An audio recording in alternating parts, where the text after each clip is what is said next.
Óscar Restrepo se definiría como un sempiterno, un perpetuo soñador.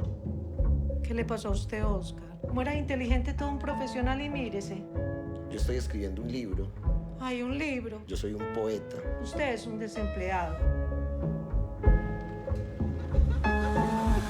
No hay poeta que haya alcanzado el virtuosismo de José Asunción Silva en este hijueputa país. ¿Cómo va con el problema del alcohol?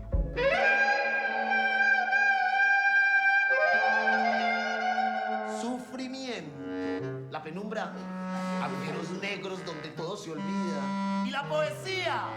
¿Han escrito o han leído algún poema? Profe, vea a ella. Ella escribe poemas. Todos estos poemas son suyos. Sí. También viven una profunda tristeza.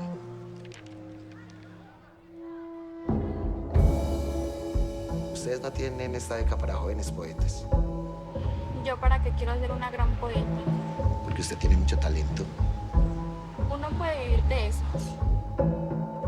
Algunos estudiantes están diciendo que Óscar daba clase borracho. Eso no es verdad. ¿Quién está diciendo eso?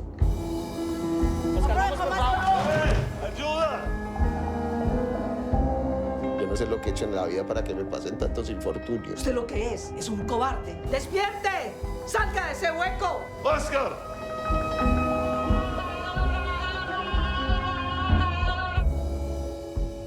Usted no está bien, ¿cierto? Es que estoy como muy sensible últimamente.